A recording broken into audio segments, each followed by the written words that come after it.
당연히 안 줘야 될 보험금은 안 주는 게 맞는 것이죠. 하지만 줘야 되는 보험금은 줘야 되지 않을까요? 어떠한 경우가 문제가 될까요? 따라서 보험회사에서는 보험금을 적게 지급하고 싶은 게 당연한 겁니다. 보험금 청구를 했는데 지급 거절당하거나 삭감 지급당하는 경우가 종종 있습니다. 왜 그런 것일까요? 안녕하세요. 사건사고와 보험 이야기를 다루는 채널 사건사고TV 김지훈입니다.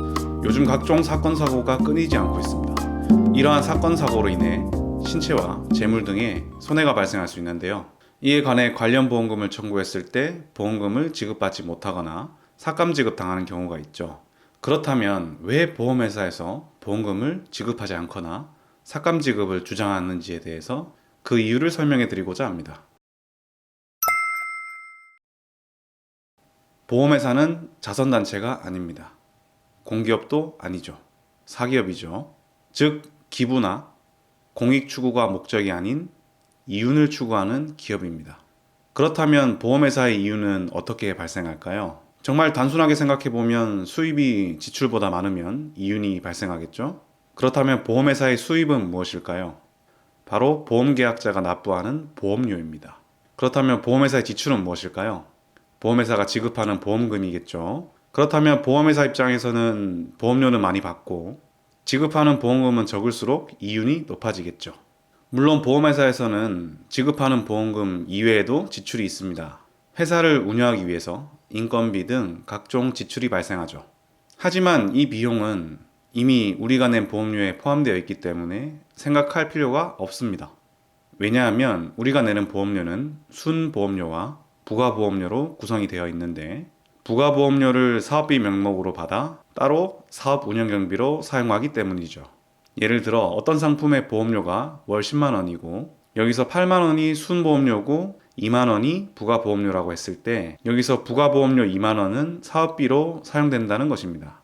결론적으로 보험회사의 사업비는 우리가 이미 보험료로 냈기 때문에 고려할 필요가 없습니다. 이러한 경우로 다시 생각해 보면 보험회사에서는 순보험료로 8만 원을 받는 것이고 그렇다면 보험금을 월 8만 원 미만으로 지급하면 이익이 생긴다는 뜻이겠죠? 따라서 보험회사에서는 보험금을 적게 지급하고 싶은 게 당연한 겁니다. 그래야 이익이 발생하니까요. 하지만 이유 없이 보험금을 안 주거나 삭감할 수는 없겠죠? 보험회사가 보험금을 지급하지 않거나 삭감하는 근거는 보험약관에 주로 있습니다. 보험계약자, 수익자, 피보험자 등이 고지의무 위반을 했다든지 혹은 고의로 사고를 냈다든지 천재지변이나 전쟁 등 각종 면책 사유에 해당이 된다면 보험금이 지급되지 않는 게 맞을 수도 있습니다. 당연히 안 줘야 될 보험금은 안 주는 게 맞는 것이죠.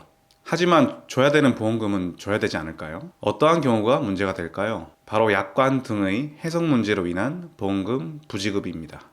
이는 분명히 문제가 있어요. 약관 문구가 애매모호하여 해석에 따라 지급될 수도 있고 지급되지 않을 수도 있는 경우 보험회사에 유리하게 해석해서 보험금을 안 주는 게 맞는 걸까요?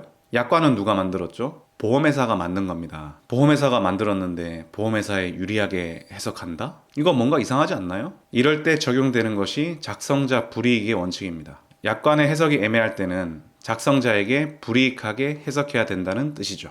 하지만 실상은 어떨까요? 약관이 애매하여 해석이 불분명한 경우 보험회사에 유리하게 해석해서 보험금 지급을 거절하거나 보험금을 삭감 지급하는 경우가 종종 있습니다. 이러한 경우 소비자 입장에서 불만이 생길 수밖에 없겠죠. 이때 뒤늦게라도 대응을 하셔서 올바르게 보험금 지급받는 경우도 있겠지만 억울하게도 받아야 될 보험금을 못 받는 경우도 있을 것입니다. 그렇다면 어떻게 준비하는 게 좋을까요? 제가 말씀드리고 싶은 게 있습니다. 이 영상을 보셨다면 꼭 기억해 주세요. 보험금을 받는 것은 내 권리잖아요. 내 돈이잖아요. 그렇다면 스스로 잘 알아야 되는 거 아닐까요? 나는 아무것도 모르니 보험회사에서 알아서 해주세요 라고 맡길 건가요? 보험금 청구하시기 전에 해당 청구권에 대해서 공부해 보시고 알아보시기 바랍니다. 혹시 어려움이 있으시다면 주변에 있는 보험 전문가의 조력을 받아보세요. 아는 것과 모르는 것은 큰 차이가 있습니다. 당연히 알고 대응하는 것과 모르고 대응하는 것은 천지 차이가 날 수밖에 없죠. 물론 보험회사는 수많은 인력과 경험을 가지고 있기에 보험회사를 혼자 상대하는 것이 물론 쉽지만은 않습니다. 만만한 상대가 아니죠. 그렇기 때문에 더더욱 잘 알고 있어야겠죠. 결론은 이것입니다. 보험금 청구할 일이 있는 경우 혼자서 최대한 알아보시고 주변 보험 전문가의 조언을 들어보시라는 것입니다. 영상 끝까지 시청해 주셔서 대단히 감사드립니다. 영상이 도움이 되셨다면 좋아요, 구독 버튼을 눌러 사건 사고와 보험 이야기 영상을 계속 무료로 시청해 보세요. 감사합니다.